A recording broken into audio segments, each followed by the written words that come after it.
I'm Dr. Michał Kucewicz from the Departments of Neurology and Biomedical Engineering at the Mayo Clinic in Rochester, Minnesota. Our brain is capable of generating fast rhythmic activity ranging from 30 to over 100 cycles per second. This fast activity in the so-called gamma frequency bands has been associated with various cognitive processes supporting memory, attention, perception, and even contents of our consciousness. It remains unclear, however, what does this gamma activity generated by our brain networks actually comprise. In this work, we continued our ongoing investigation of the fast brain activity recorded in epilepsy patients implanted with intracranial electrodes for treatment of intractable seizures.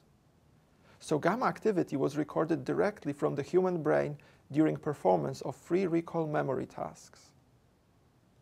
This way, the implanted electrodes can detect this fast activity in the local field potential generated by assemblies of neurons surrounding the electrode contact, as the patient is trying to remember visual stimuli presented on a laptop screen for subsequent recall.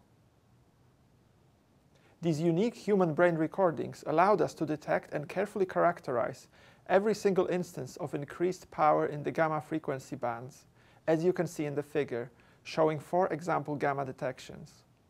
Using unsupervised automated clustering algorithms, we were able to consistently separate 2 distinct classes of gamma activity events, one spanning a broad range of frequencies, marked in red, and the other with a narrow range around a specific peak frequency, marked in blue. We found that the 2 classes of gamma events had different properties and occurred at distinct times of memory encoding.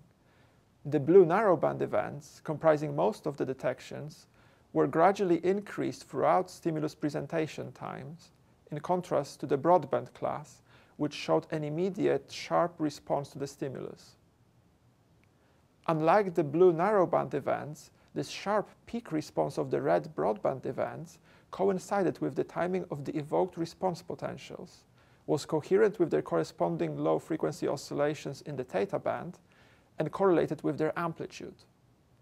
These results suggest a different physiological origin of the 2 types of gamma activity.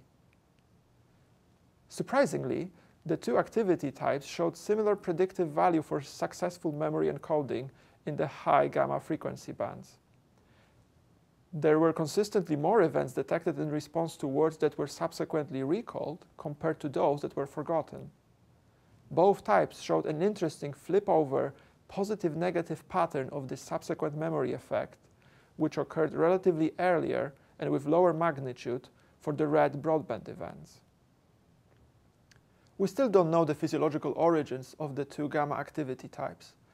Previous studies have suggested that the broadband power increase can be generated by a surge in neuronal spiking, as observed in response to stimulus presentation, which could then initiate narrowband oscillations of coordinated neuronal assemblies processing specific features of the remembered stimuli.